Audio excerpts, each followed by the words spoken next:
Yes, the topic that I chose to do my speech about is the Trayvon Martin versus the Michael Brown case. That I want to do a comparison of both cases, in which that two young men were killed,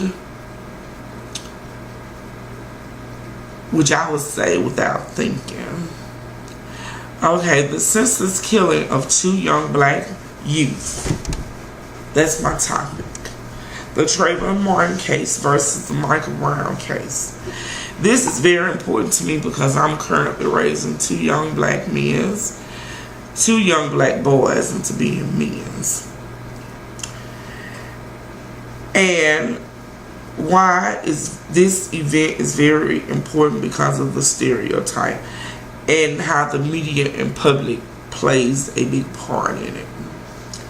In my opinion, I think that young black men or boys will always be stereotyped just because of the color of their skin and not by the content of their characters.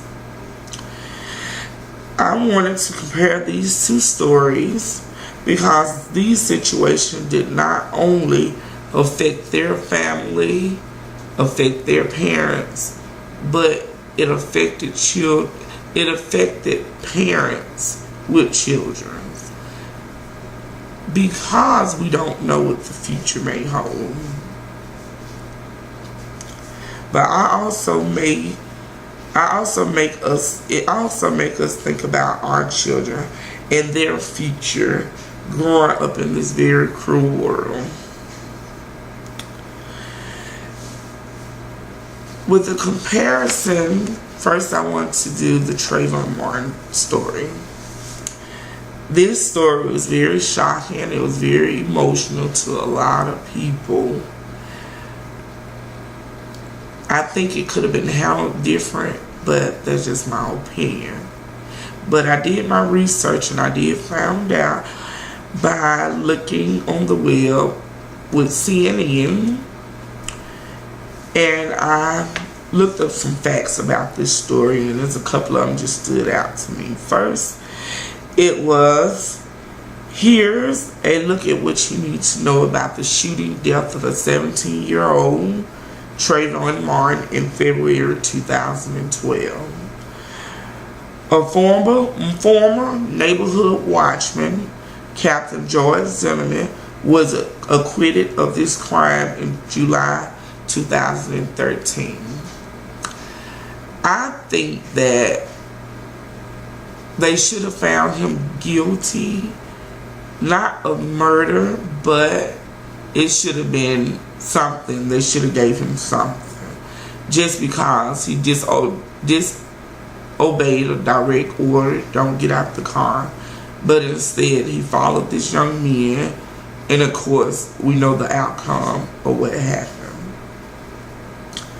Martin, he was visiting his father, Tracy Martin, in Sanford, Florida, after receiving a 10-day suspension from Crook Senior High School from the suspicion of stems from the discovery of drug residue in Martin's book bag. I think when this case was presented, that shouldn't have been said, just because I know that's the way the law works. You know, they bring up all the dirty evidence just to justify what type of child this may have been to lead to this part or lead to the actions that caused his death. In 2006, in February 26, 2012, Zimmerman, a neighborhood watch captain in Sanford, Florida, calls 911. A suspicious person is in the neighborhood, and he was instructed not to get out of his vehicle, of his SUV, or approach the person. Zimmerman disregarded the instructions. Moments later, neighbors reported hearing gunfire. Zimmerman acknowledged that he shot Martin, claiming it was self-defense. And a police officer, Timothy Smith, writes that Zimmerman was bleeding from the nose and back of the head. If it was self-defense, that's fine. But when you're ordered or given a direct order not to do something, it could have prevented Trayvon Martin's death and also prevented him from getting hurt at the time.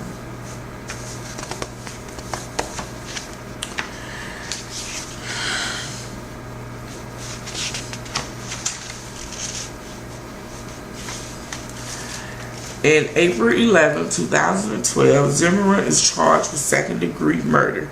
His lawyer, Mark Omar, tells CNN that Zimmerman has turned himself in. Zimmerman was released on bail at 12:05. Later in the day, Zimmerman enters a written not guilty plea and waives his rights to appear at arraignment.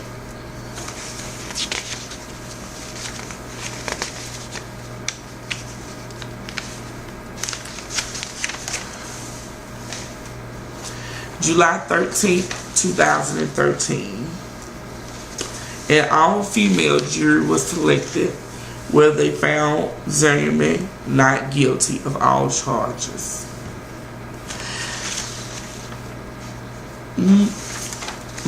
I just think that we have two different cases with a lot of similarities.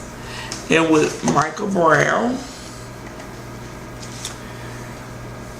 it's a very touching moment for me because I often think about my boys and I don't know what their future holds, but it's left up to me to try to teach them right from wrong. Always listen to authority, whether it's a teacher, policeman, anybody of authority figure, even if it's your older sister telling you not to do something, do it. Because I think that young black men are stereotyped from the door. And it's just because of how some black men act that make them stereotype all as a whole. Two key details about Michael Brown's death are still unknown. The Ferguson Police Department never generated an incident report on shooting death of Michael Brown. The St. Louis County Prosecutor Office revealed Thursday the case was turned over to the county police almost immediately after the unarmed 18-year-old was shot and killed by Ferguson police officer Darren Wilson.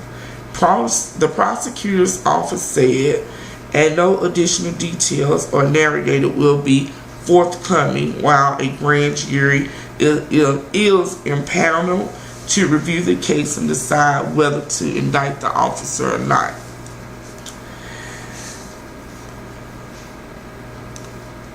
In this case, I don't want to say being at the wrong place at the wrong time. I can't say that. But I don't even know how to express my feelings toward this crime.